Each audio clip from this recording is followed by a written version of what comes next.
Damos inicio a una nueva versión de nuestro coloquio del Instituto de Filosofía. Bienvenidos a todos los presentes, profesores del Instituto, Romy, Salvador Lana, bienvenidos a nuestro coloquio.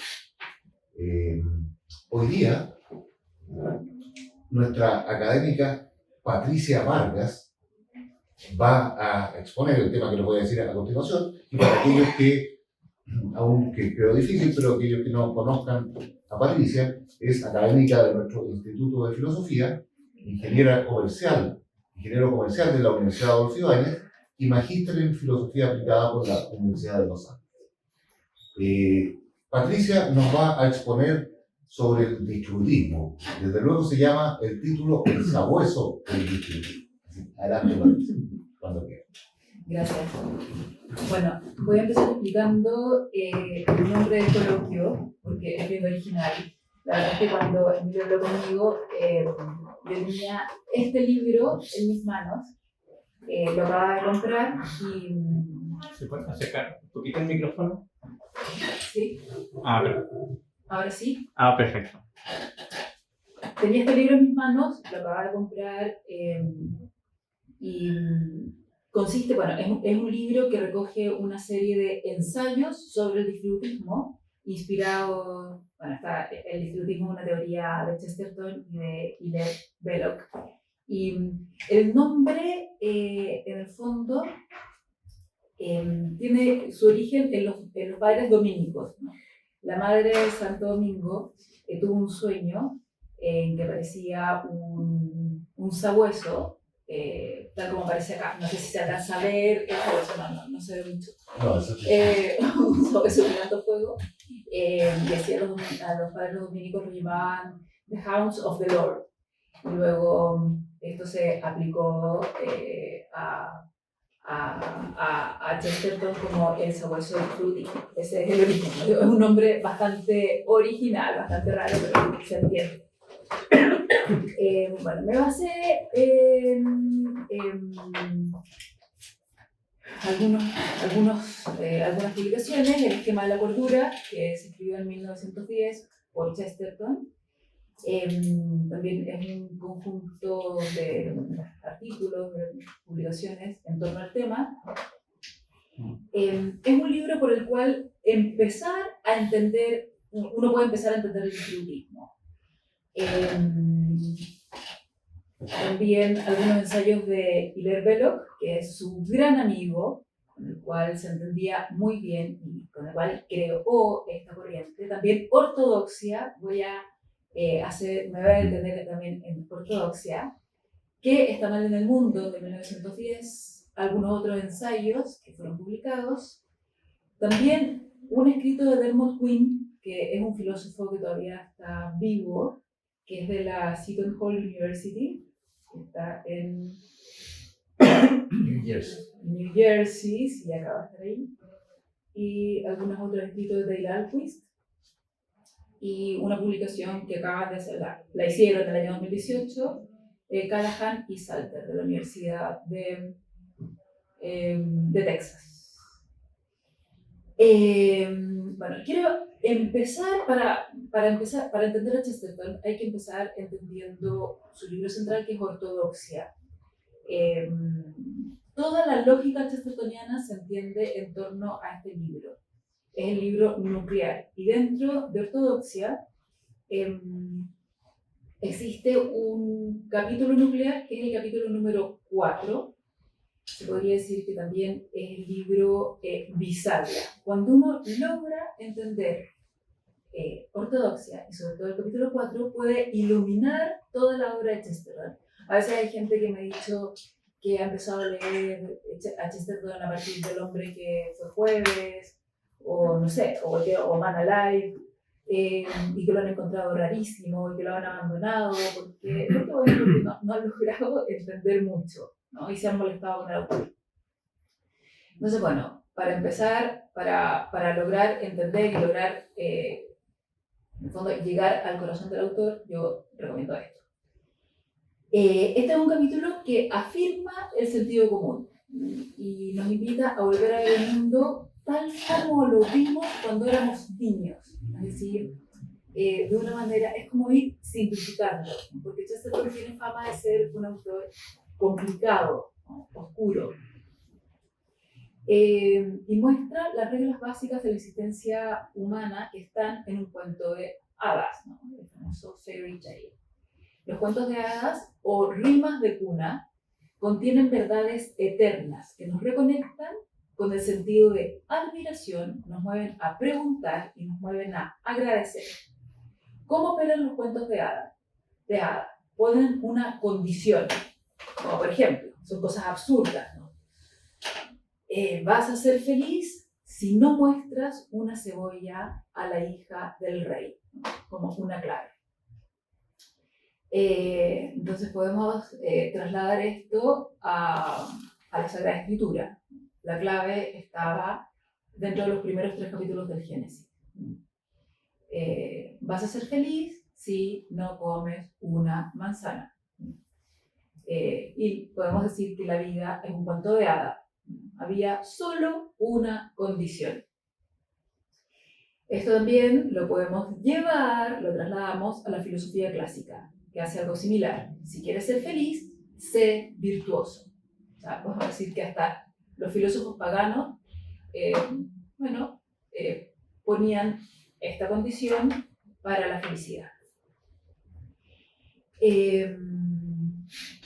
Chesterton, en otro capítulo de Ortodoxia, habla del suicidio del pensamiento y habla del pensamiento moderno.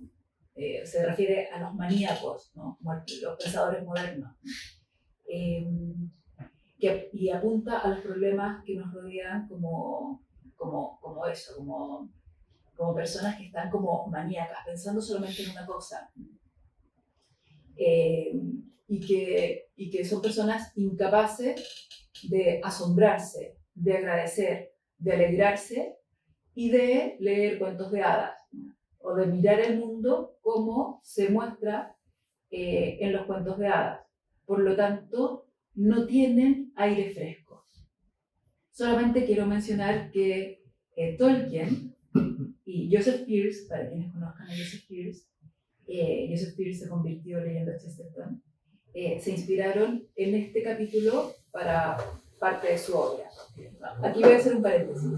Joseph Pearce es un escritor inglés que ahora vive en Estados Unidos. Ahora lo conocí, estuve en un congreso chestertoniano en Milwaukee en julio y por fin lo conocí. O sea, pues, fue una gran suerte haberlo conocido. Y como se acaban de cumplir 100 años de la conversión de Chesterton, varios dieron su testimonio, entre ellos Pearce. Y él contó que él se convirtió en la cárcel porque cuando era joven era neonazi, era un tipo bastante violento y estuvo 2 veces en la cárcel.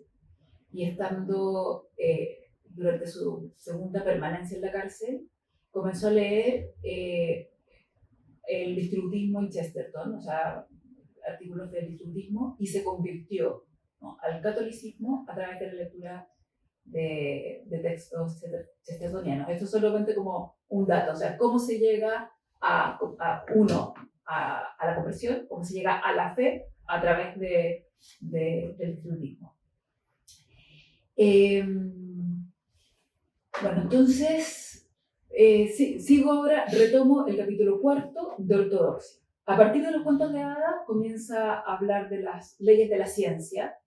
Por ejemplo, la ley de la gravedad. El hecho de que el agua en una pendiente baje constantemente lo llama magia.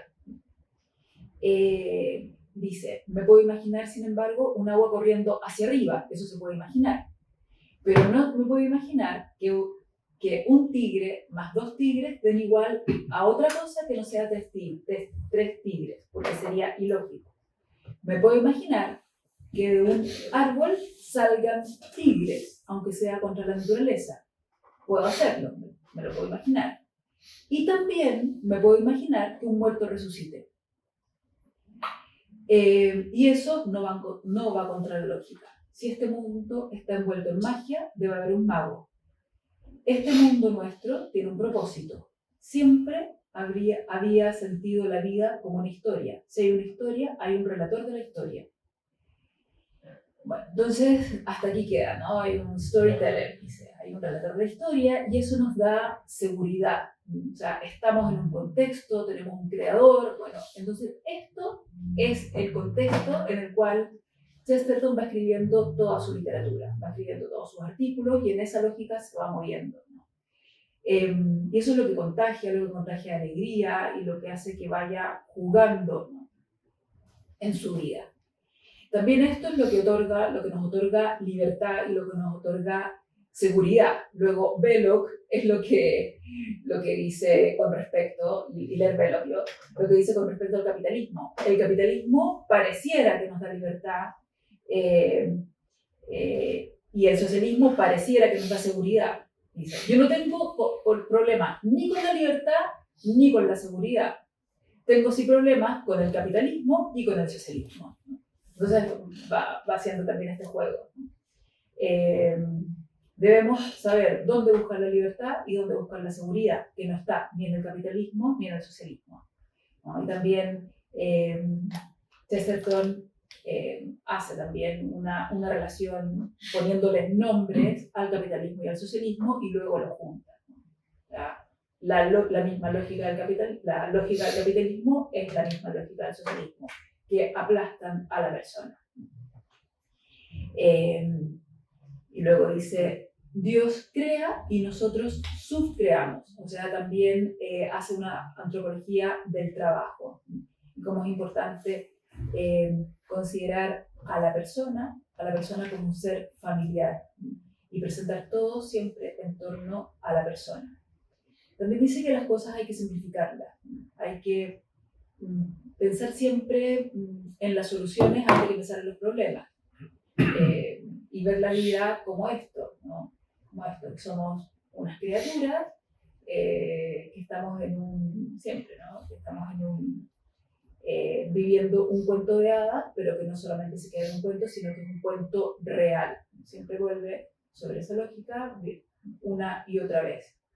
Por lo tanto, la solución ya la tenemos. No hay que enfrentarse a los problemas, porque los problemas son siempre muy complejos y nos pueden llevar a soluciones erradas, sino que es necesario primero ver las soluciones y luego, a continuación, ver el problema.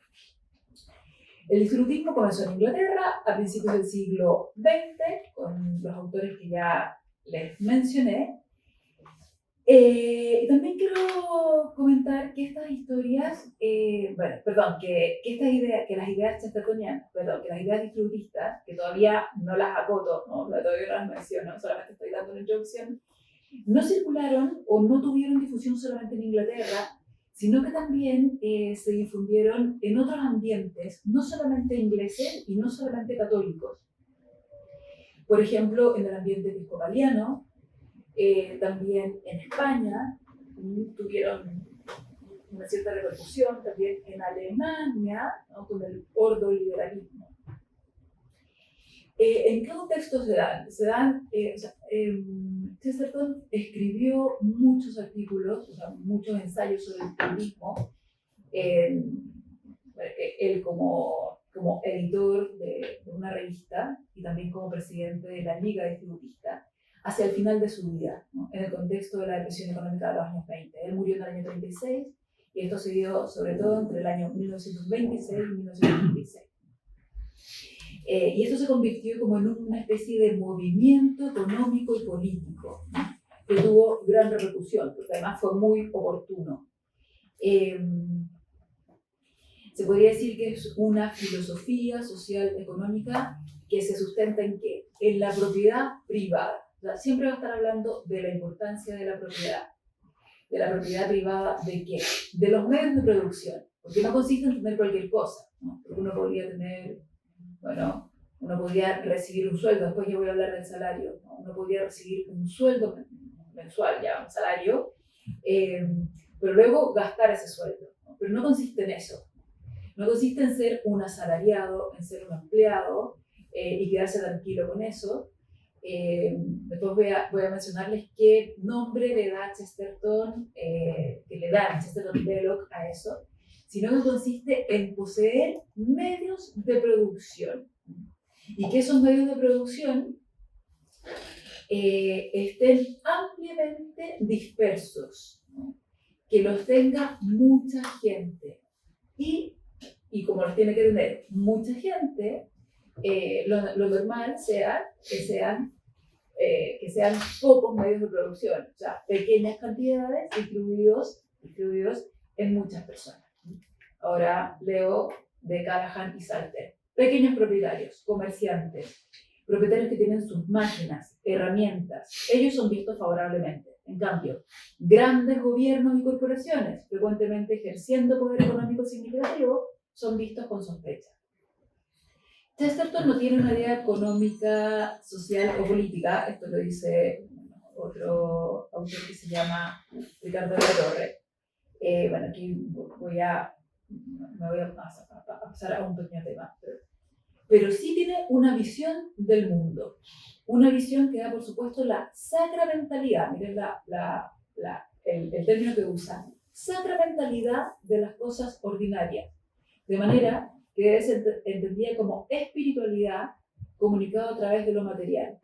El mundo cargado con la grandeza de Dios. Se puede hacer como una especie de teología, ¿no? No solamente antropología del trabajo, sino que teología. Esto está vinculado con lo que dije al principio, que siempre tiene conciencia de ser criatura, de ser como copartícipe del trabajo divino, ¿no? Continuador de la creación. Luego, esto es de qué es lo que está mal en el mundo, what's wrong in the world. La propiedad es simplemente el arte de la democracia. Significa que todo hombre debe tener algo que pueda moldear a su propia imagen, como él es moldeado a la imagen del cielo. Pero debido a que él no es Dios, sino solo una imagen tallada de Dios, su autoexpresión debe lidiar con límites, adecuadamente con límites estrictos e incluso pequeños. Siempre está el gusto por lo pequeño, por lo abarcable, y siempre está la molestia por lo grande, por lo que hace perder el control, por aquello que ya no se sabe cómo va a terminar, la pequeña propiedad. Bueno, les quiero comentar, voy a hacer algunos comentarios puntuales.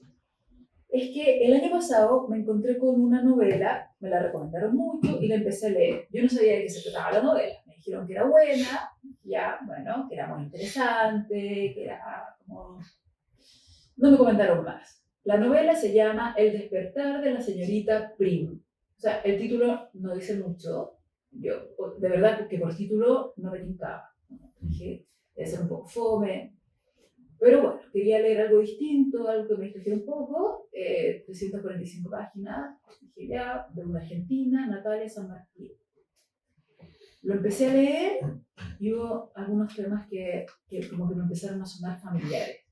Y dije, no puede ser que yo esté viendo Chesterton en todas partes. Me estoy volviendo loca. Porque de verdad es que, bueno, a mí me gusta mucho Chesterton. Hace mucho tiempo que lo estoy siguiendo, pero dije, de verdad, me estoy volviendo loca.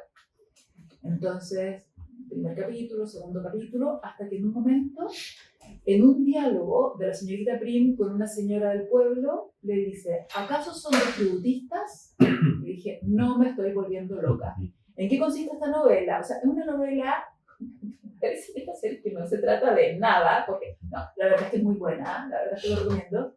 Entonces, ¿qué hace? Describe la vida de un pueblo en que viven de manera distributista.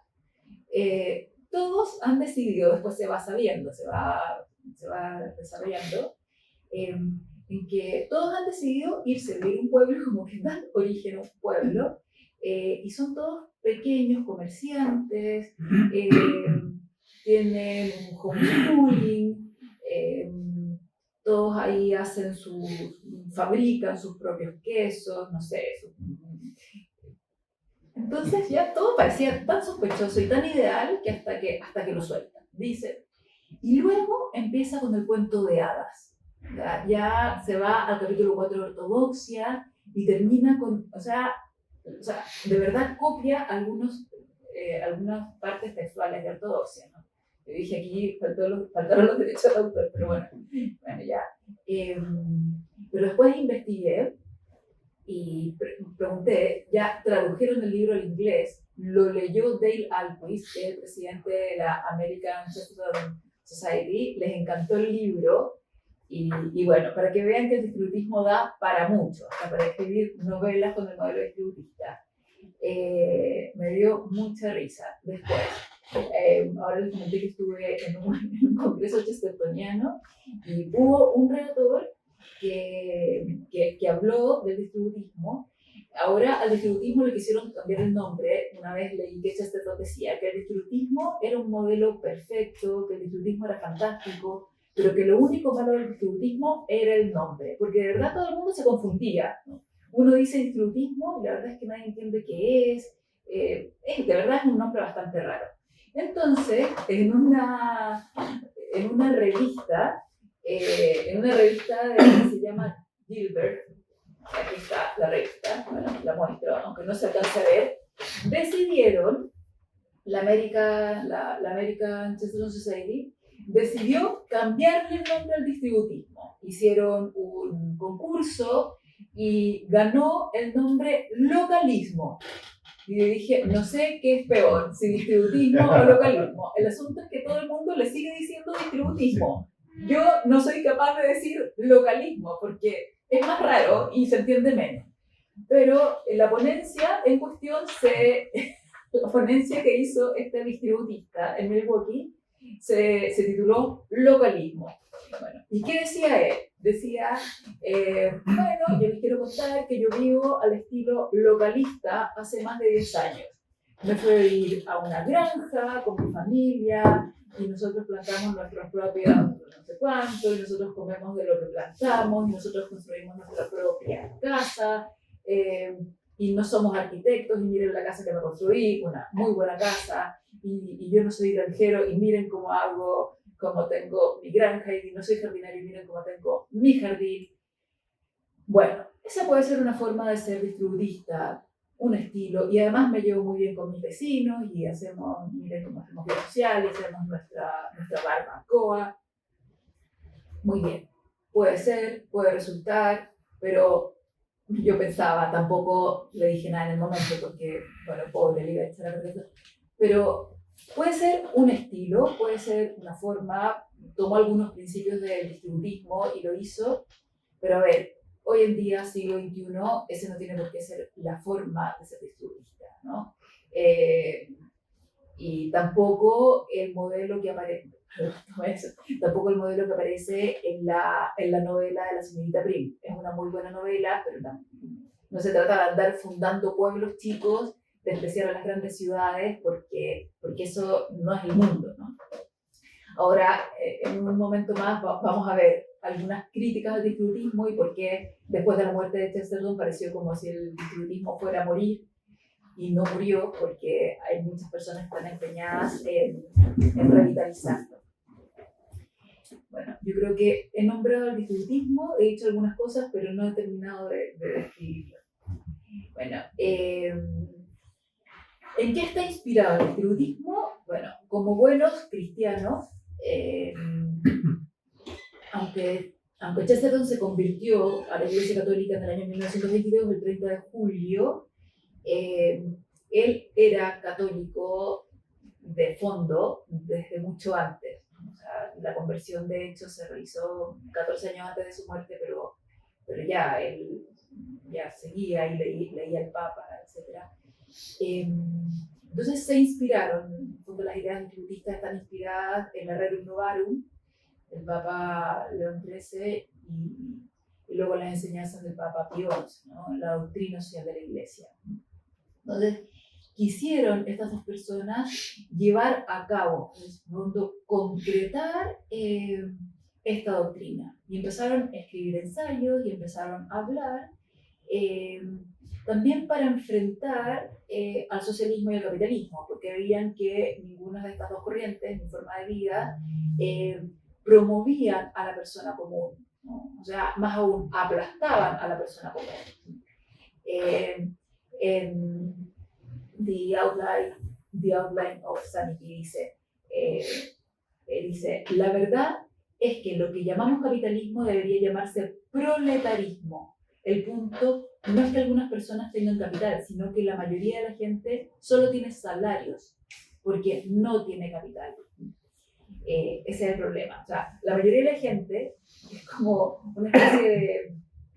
Bueno, son los empleados, son los asalariados que pueden recibir un sueldo y que lo gastan. O sea, viven de un capital de trabajo. ¿No?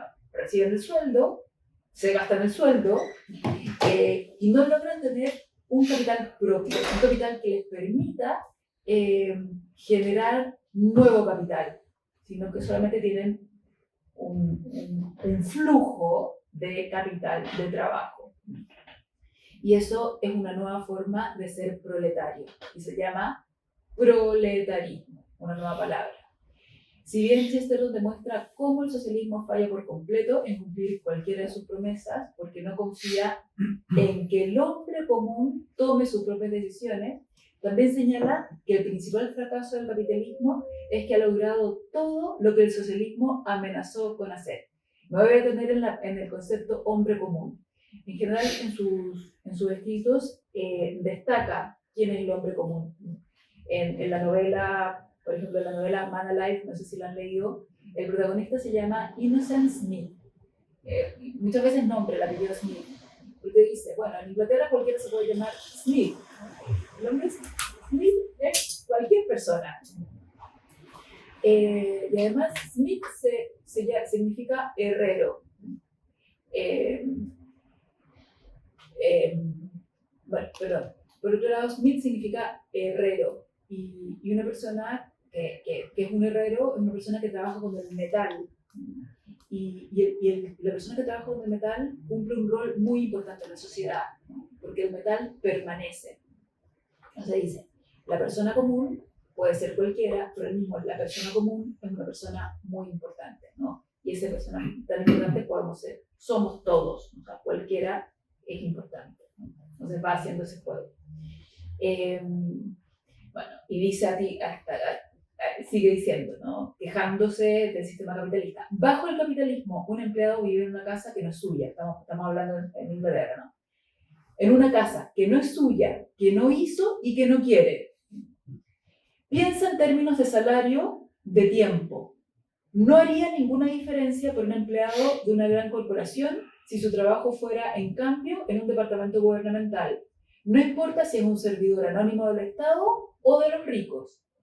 El sistema actual, especialmente como existe en los países industrializados, ya se ha convertido en un peligro y se está convirtiendo rápidamente en una trampa mortal. Este sistema se basa en dos ideas: que los ricos siempre serán lo suficientemente ricos para contratar a los pobres, y los pobres siempre serán lo suficientemente pobres como para querer ser contratados por los ricos. Chesterton describe proféticamente el farol de las grandes tiendas, y vio claramente que las supertiendas de hoy acabarían con las pequeñas tiendas locales. Y en casi todos los sentidos sería el cliente el que sufriría. Con la eliminación de las pequeñas tiendas ya no hay más compras. En la tienda grande realmente no podemos conseguir lo que queremos. Se dice que es conveniente conseguir todo en la misma tienda, pero en verdad las tiendas de los monopolistas solo son convenientes para el monopolista. Concentran los negocios a medida que concentran la riqueza en manos de cada vez menos ciudadanos. Ahora bien, esta rendición al monopolio moderno no tiene por qué ocurrir. Todo lo que tenemos que hacer para apoyar a las pequeñas tiendas es apoyarlas. Todo el mundo podría hacerlo, pero nadie puede imaginar que se haga. En un sentido, nada es tan simple y en otro, nada es tan difícil. Si nos rendimos o no a las grandes tiendas, es cuestión de la voluntad moral y no de ley económica. Ya, vamos a ver cómo se hace. Ya, voy a leer lo último que dice, porque... ¿Cuánto tiempo? El objetivo de la política humana, dice Chesterton, es la felicidad humana, pero esto no significa que estemos obligados a ser más ricos, más ocupados, más eficientes, más productivos o progresistas. No estamos obligados a hacer ninguna de estas cosas si no nos hacen más felices. Todo esto lo decía Del Alquist en un libro para el distributismo. Del Alquist es uno de los gurúes actuales de bien, entonces, bueno, aquí está la crueldad del industrialismo. Justamente hace unas pocas semanas vi un caso de la vida real con los alumnos en ética, en las secciones que estoy viendo de ética, sobre las multinacionales, que apunta precisamente a esto, ¿no? Son multinacionales que para abaratar costos, no para bajar los precios para el cliente final, se dirigen a fabricar sus productos, que son productos, bueno, de ropa, a países del sudeste asiático. Y se supo, porque fue noticia hace algunos años, que lo hacían en condiciones escandalosas, ¿no? Ahí trabajaban niños, la mano de obra era muy maltratada, es porque estaban aprovechando un vacío legal. Entonces, esto da para trabajarlo muchísimo con los alumnos, porque en el fondo estas multinacionales se suponía que no conocían las condiciones en las que estaban trabajando estas empresas nacionales. Ellos simplemente subcontrataban. Entonces, precisamente ahí está el problema del industrialismo. Eso es lo que les voy a leer ahora, sobre el industrialismo. Lamentablemente, el humanitarismo ha sido la marca de una época inhumana. Por inhumanidad no me refiero simplemente a la crueldad, me refiero a la condición en la que incluso la crueldad deja de ser humana. Me refiero a la condición en la que el hombre rico, en lugar de ahorcar a 6 o 7 de sus enemigos porque los odia, simplemente empobrece y mata de hambre a 6 o 7 mil personas a las que o no odia y nunca ha visto porque viven en el otro lado del mundo. O sea, personas que yo no conozco, las termino tratando pésimo, precisamente porque no las conozco. Entonces ese es el gran peligro. De hecho, ¿qué es lo que está mal en el mundo? Chesterton dice que lo que está mal en el mundo es la educación pública, esa es una parte, el feminismo, ¿no? Pero dice muchas cosas sobre el feminismo, y precisamente las grandes empresas, o sea, las multinacionales, ¿no? Las empresas monstruosas. Y precisamente por eso propone el distributismo, volver a las empresas pequeñas en las que se vive de manera más humana. Hay personas que afirman que con la muerte de Chesterton muere el distributismo. Y tienen en parte razón, no por la muerte de Chesterton, sino que porque hay algunos distributistas que hacen unas propuestas que son inviables, ¿no? Estamos en el siglo XXI, los modelos de negocios han cambiado, el mundo ha cambiado, y para proteger a la pequeña empresa proponen, por ejemplo, el control de precios. Eso puede sonar muy positivo, bueno, para quienes producen, pero sin embargo, en la práctica el control de precios nunca ha resultado. ¿Por qué? Porque surge el mercado negro, ¿no? O sea, siempre no es viable, ¿no? O sea, debe existir, bueno, la propiedad privada. Bueno, la propiedad privada siempre conversa con la libertad de precios, y el control de precios no resulta. También han sido criticados porque dicen que es un nuevo feudalismo, ¿no? Que son personas que se alejan de la realidad, que quieren vivir apartados. Y bueno, sí, a todo esto Chesterton no rechazó el avance tecnológico, ¿no? Él decía que él estaba de acuerdo con los avances tecnológicos, o sea, él apuntaba a la propiedad, precisamente, a la pequeña propiedad de los medios de producción. Estamos hablando de cosas distintas. Entonces, ¿qué podemos decir con qué nos podemos quedar y qué podemos decir del futuro?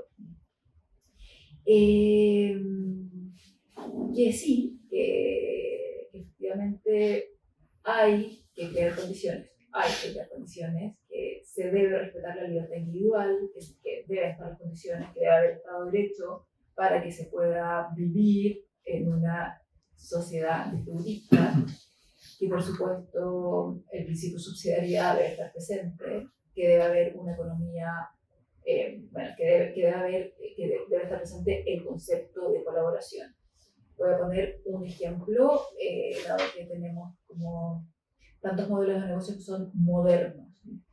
Si uno tiene como medio de producción un auto y tiempo libre, Uber puede conversar con el modelo distributista, o Airbnb, por ejemplo. Yo tengo espacio, donde puede vivir gente. Airbnb, sí. O sea, yo soy dueño de algo y lo transformo en un negocio. O sea, yo soy dueño de un auto, tengo tiempo y lo transformo en un negocio. O sea, ahí entra el modelo distributista.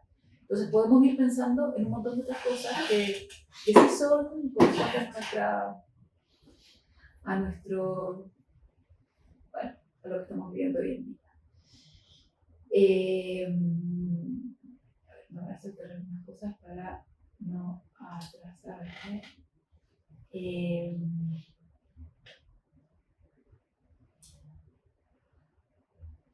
Bueno, también la otra vez alguien, uno de mis contactos internacionales, me decía que estaba en la London School of Economics. Me decía, mira, allí estaba en un curso y estaban hablando del globalismo. Me decía, mira, esto te puede interesar porque es hacer compatible los negocios globales con los negocios locales. Piensa que a lo mejor aquí puede entrar el distributismo. Me mandó varios audios. Bueno, todavía lo estoy pensando porque no sé si de verdad entra. Por ejemplo, en la India existe McDonald's y están fabricando unas especies de hamburguesas con productos locales para no pasar a llevar. Y la idea es que los productos viajen lo menos posible. La idea es también potenciar a los productores locales. Bueno, todavía lo estoy dando vueltas, pero puede que algo, no sé, que las ideas de la Rerum Novarum tengan cabida dentro del globalismo. Por otro lado, las grandes empresas, aquí estoy haciendo algunas consideraciones ya como para ir completando. Las grandísimas empresas, las multinacionales, suelen ampararse bajo el concepto de responsabilidad social de la empresa. Y ese bueno, a veces son solamente palabras, son solamente teorías. Una vez leyendo a Adela Cortina, leyendo un libro que se titulaba Ética en la empresa. Bueno, dije, ya, esto puede ser interesante, ética en la empresa, lo podía llevar para las clases. Y claro, me encontré con que Adela Cortina precisamente sigue a John Rawls y termina diciendo, bueno, todas las personas tenemos una estructura ética, solo que el contenido de la ética va cambiando. Y efectivamente la responsabilidad social de la empresa es más que nada estructura, como solamente imagen. Y no apunta al corazón, al bien de la persona. Sí, es más bien nefasto. Es continuar con la línea del capitalismo. Y después, con respecto a las leyes y a cómo promover el bien de la pequeña empresa, es algo que queda un poco lejos del alcance. O sea, uno puede decir muchas cosas buenas y a favor del distributismo, o sí, habría que promover el distributismo y la propiedad privada, la pequeña propiedad privada de los comerciantes. Pero en lo concreto no es tan fácil, ¿no? Por ejemplo, se está tramitando la ley de las 40 horas semanales. La otra vez oí una entrevista que le hicieron a Juan Sutil y decía que eso era perfectamente aplicable en nuestro país, ¿no? Porque tenemos estructura, porque nuestras empresas tienen la flexibilidad. aunque eso aumentaría en un 12% el costo de mano de obra para nuestras empresas. Claro, yo no tuve la posibilidad de preguntarle a Juan Sutil, pero me imagino que para las grandes empresas, ¿no? Yo no sé si una pequeña empresa tenga esa flexibilidad y a lo mejor habría que hacer, hacer una revisión de esa ley y que cuando se aplican las leyes de manera uniforme, tanto para las grandes empresas como para las pymes, se pueden cometer injusticias. Porque probablemente muchas pymes quebrarían si se aplican. Lo mismo que las reformas tributarias, la reforma de las 40 horas, de 45 a 40 horas, pero lo mismo con las leyes tributarias. Ya, 42 minutos. He terminado. Bueno, yo no sé si voy a poder responder preguntas, sobre todo quedo abierta a sugerencias, comentarios. Muy bien. Gracias, Patricia. Camilo, adelante. Espero que me esté escuchando bien ahí. Qué bueno, porque tiene una pregunta que, sin afán de ser respondida específicamente ahora, pero mi pregunta me daba mucha vuelta cuando pensaba en esto. Como yo estoy metido en el tema de la tecnología, ayer estaba viendo, por ejemplo, cómo la Nación Europea estaba sacando más o menos todos estos temas para que los iPhone tuvieran puerto de carga C, es decir, que nosotros tuviéramos los mismos cargadores para todos los aparatos, porque se generan al año 11.000 toneladas de cargadores diferentes. Y probablemente todos los de acá hemos perdido alguna vez un cable o un cargador por esa situación. Pero parece un tema muy nimio, pero en verdad lo que hay detrás es muy interesante, porque el 57% del tráfico de Internet lo producen aproximadamente 6 compañías. Netflix, Google... Que no se escucha perdón. ese micrófono. ¿Qué pasa usted? Bueno. Bueno, el utilitario. Perdón, no, es que ya me acordé, perdón. El responsable, pero... Claro, sí, custodia los custodios. Ahora sí, perdió el cable. Ahora sí deberían escucharme, perdón.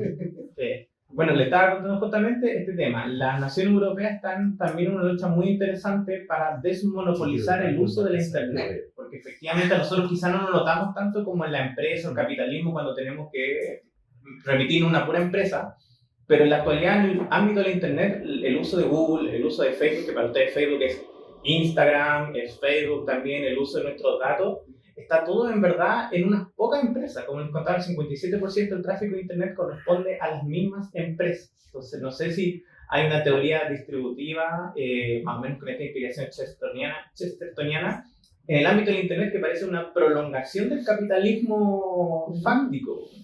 Sí, nosotros disfrutamos mucho de la Internet, todo eso, pero las batallas que se dan detrás de la Internet, de toda esta empresa, de todos estos monopolios que tienen nuestra información, que tienen nuestros servicios, parece que ser mucho más dura que lo que nosotros vivimos en la realidad cotidiana comprando en un supermercado. O sea, muchos de nosotros no tenemos alternativa a nuestros mails. O sea, existe Yahoo, todo eso, pero creo que todos tenemos acá Gmail o variantes del Gmail. Yahoo. No, sí. ¿Quieres decir algo? No. No, totalmente de acuerdo. Sí, el año pasado estuve en una charla oí una charla sobre un distributista y efectivamente le hicieron esta gran pregunta porque él estaba en una charla súper idealista, ¿no? Un poco soñadora. Y le hicieron esta pregunta sobre los conglomerados, sobre los monopolios, con lo que ya no hay nada que hacer. Y efectivamente, eso es un gran tema, no hay mucho más que... Sí.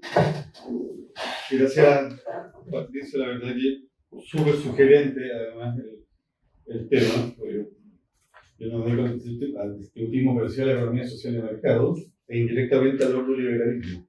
Así que ahí te planteo la primera pregunta, para que me ilustre. Tú decías que Chesterton habría tenido influencia en el ordoliberalismo alemán, en quienes precisamente, digamos, se habría inspirado en Chesterton, porque el ordoliberalismo no leía más que una teoría económica y una visión filosófica. Eso es una crítica al racionalismo liberal. Generalmente se le suele mencionar que es como más económico, pero en realidad no es tan económico. La primera crítica de Eugen de Rocke, por ejemplo, va en una línea mucho más filosófica que económica, pero súper interesante el dato. La escuela de Friburgo. Sí, que la escuela de Friburgo no es solamente un neoliberalismo, por eso te preguntaba si tú me puedes ahí decir quién es en concreto, digamos, un dato Eugen y súper Röpke. interesante. ¿Ah? Eugen y Röpke. Ya. Solamente ellos Sí. se inspiran, o sea, toman ideas distributistas para aplicarlo. Ya, pero ahí mi pregunta es también, bueno, ¿cuál es la esencia del distributismo? ¿Es una concepción del mundo que tiene una proyección natural en lo económico? ¿O es un modelo económico puramente? Por lo que tú señalabas, pareciera ser que la crítica que hace a Chesterton al capitalismo es más bien una crítica económica, no antropológica. Los otros liberales, por ejemplo, los padres de la economía social de mercado, critican, la crítica que le hacen al liberalismo es una crítica primero filosófica. Critican el racionalismo que está presente allí, la idea de orden espontáneo, la concepción del hombre, y después hay una arista, una derivada económica, por decirlo de alguna manera. Pero acá esa es mi duda, digamos, si es que en Chesterton hay una crítica más bien económica y a esta idea, por lo que tú señalabas, que pareciera ser que todo lo que es grande es fácil o muy susceptible de caer en abuso porque no se puede manejar. Ahora, eso hoy día, no sé, no sé en qué caso te referías tú, pero cuando Amancio Ortega, uno de los hombres más ricos en su momento, dueño de Zara y parte de Mango, se le descubrió que estaba trabajando con inmigrantes sirios en la fabricación de la ropa. Claro, él dijo, no, dijo, esto es no contraté, es una externalidad, no tenía idea, por supuesto, que esto no va a seguir siendo así. Pero eso hoy en día es imposible que un controlador no sepa, por mucho que tenga un holding millonario, no sepa lo que está pasando y a quién está contratando. Bueno, podría eventualmente pasar. Pero esa idea, yo ahí tengo también un cierto contrapunto contigo en que las grandes empresas, por definición, son abusadoras. Yo creo que en el tema de la responsabilidad social empresarial había una tremenda evolución. Yo creo que nace con una convicción profunda de que efectivamente las empresas tienen que estar comprometidas con su medio. Yo conozco al menos dos casos de empresas alemanas, Bosch y la BMW, o sea, estamos hablando de gigantes. Y a mí me parece que esos son dos buenos ejemplos de una genuina y auténtica responsabilidad social empresarial. Entonces yo no me compro el cuento de que porque sea multinacional, ya por definición es sinónimo de abuso. Y tampoco creo, digamos, que la responsabilidad social empresarial, asumiendo que ha tenido toda una evolución, porque hoy en día cuando uno ve el organigrama de las grandes empresas, generalmente la responsabilidad social empresarial es parte de recursos humanos, por ejemplo. O incluso en algunos está en bajo marketing, o sea, es una estrategia de marketing más. Me acuerdo que una vez se lo planteó la Adela Cortina acá en Chile cuando estuvo sobre ese mismo tema. Entonces también la responsabilidad social empresarial ha sufrido ese cambio un poco más, se ha ido tecnologizando, o ha sido sujeto de manipulación. Pero yo creo que en su origen no era una pantalla como para ampararse, sino que efectivamente, al menos en el caso que yo conozco de empresas que sienten ese compromiso con la comunidad y que hay una responsabilidad social allí. Eso es verdad. Sí, qué bueno que toca el tema porque no mencioné que Chesterton, por supuesto, él habla del tamaño de la propiedad, dice, ojalá esté dispersado entre muchos propietarios pequeños, pero dice, si hay empresas grandes, la idea es que esas empresas grandes también hagan participar su propiedad en los empleados. También lo menciona. Y también se habla de los monopolios naturales como algo que tiene que existir. Sí, bien está. Y no o sea, es algo que sí que está considerado en la teoría de Chesterton. Y tú al principio mencionaste, mira, es una teoría, a ver, porque él fue haciendo esta teoría sobre la marcha a través de la escritura, de la publicación de artículos, ¿no? O sea, bueno, sí, escribió, sí, pero no es algo que esté muy estructurado, o sea, no es que se haya sentado con un orden. En el fondo, a ver, Chesterton, en general, en su vida escribió del distributismo y de un montón de otras cosas, más de 5.000 publicaciones, o sea, 5.000 artículos. Y bueno, hay dos personas que se han dedicado como a sistematizarla un poco más, pero escribió muchísimo, fue escribiendo como sin un orden, sin un sistema. ¿Sí? Entonces, en el fondo hay una antropología, ¿sí? Una antropología detrás, una concepción del mundo también lo entienden como sí, como un sistema económico, como un sistema social, como un sistema político. Esas son las interpretaciones que se le dan. Son como varias cosas el distributismo, ¿no?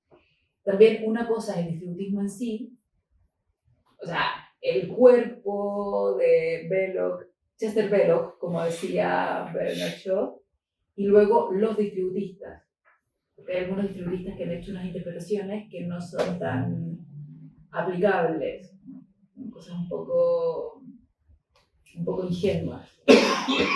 Y luego, sí, totalmente de acuerdo con lo que tú dices de la responsabilidad social empresarial. Es un tema un poco abusado. Yo sé que hay empresas que sí se lo toman en serio, también hay empresas que lo hacen muy bien, pero en algunos casos puede ser como. Sí, es un arma de doble filo. Gracias. Muy bien. Quería, le vamos a continuación a Gonzalo Bonari, pero quería hacerte tanto en relación a lo que ha hablado Camilo también, respecto a las grandes empresas, porque uno,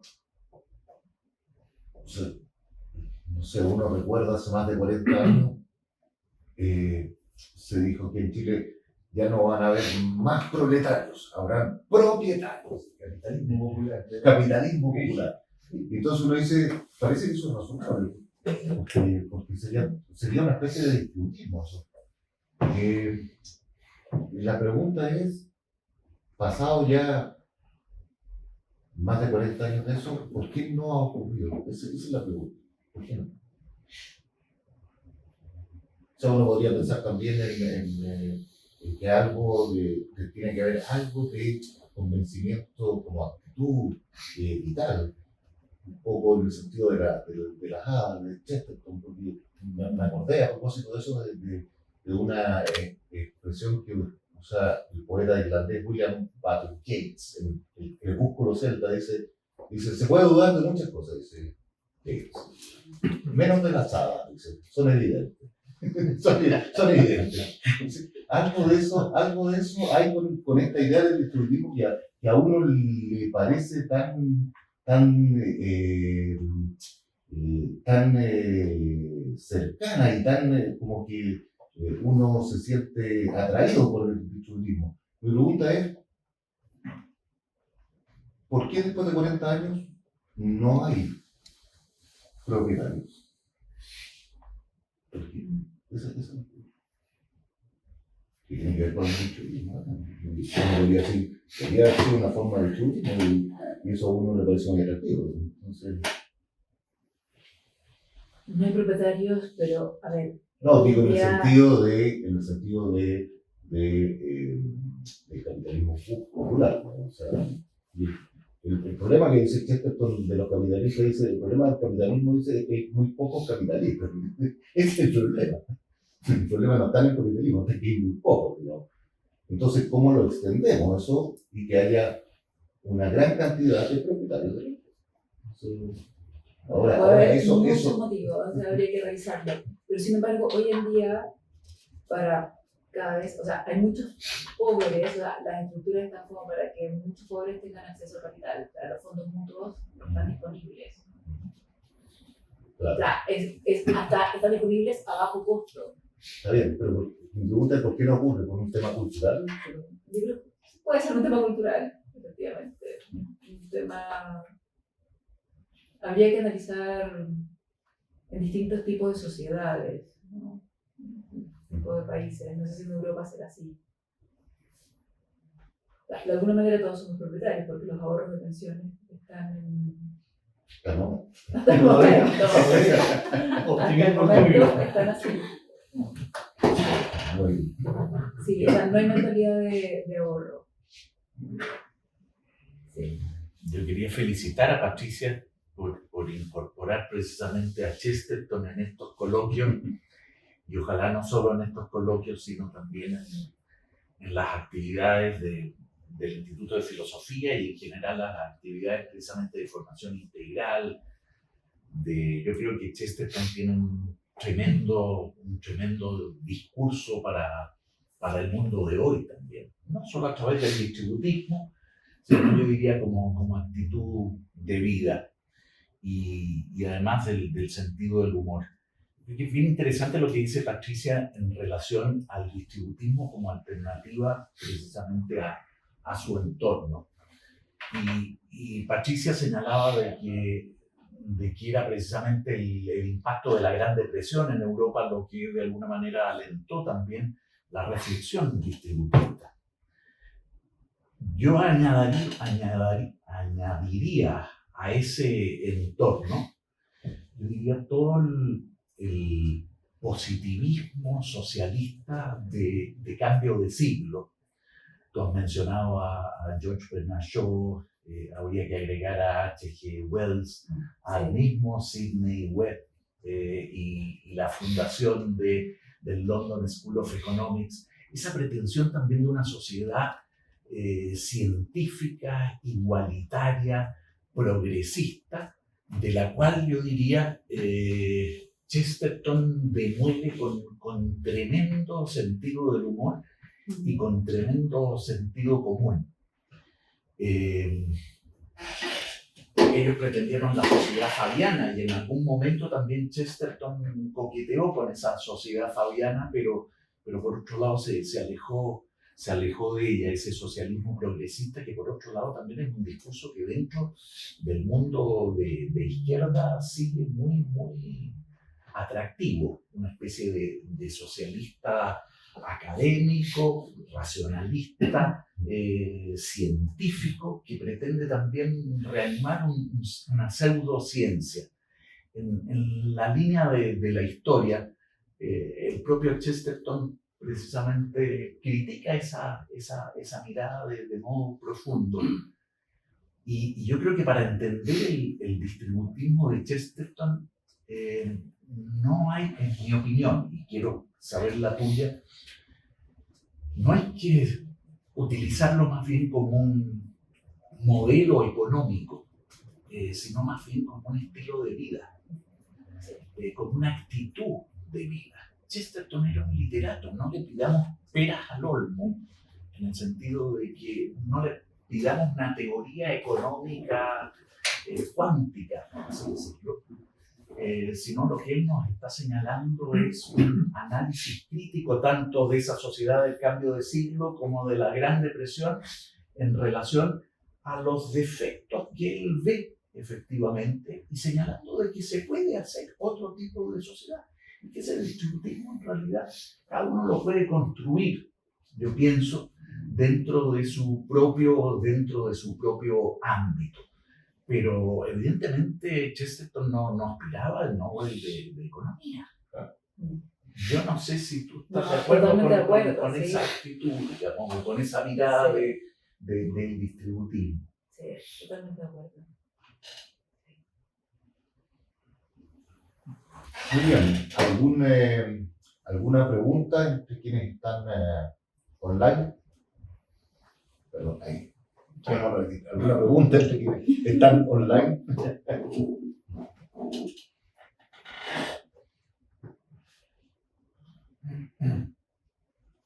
No. Muy bien, pues entonces agradecemos a Patricia este muy interesante coloquio, porque en realidad el tema en realidad es muy atractivo, no solo, como decía Gonzalo, no solo en términos económicos, y tú sabes mucho más que nosotros, sino en términos de actitud y también cultural. Así que agradecemos entonces a Patricia su presentación y los dejamos invitados para la próxima semana, estoy viendo aquí, con la exposición de Ángel Gordo sobre los trabajos y los días, tradición y educación en la sociedad agraria. Así que vamos a ver si eso tiene alguna entronca con el coloquio. Bueno, esperaremos la próxima semana para saber eso. Así que, de nuevo, muchas gracias, Patricia. Gracias a todos. Gracias a ustedes. Y nos despedimos y nos Antofagasta. Dios mediante nos encontramos la El dueño de Antofagasta sabe de muy el trabajo agrario. Agrárico. Chao. Patricia, muchas gracias. Nos vemos. Muchas gracias, estupendo. Externalizar Buen fin de semana a la todos. social empresarial. Totalmente. Chao, chao.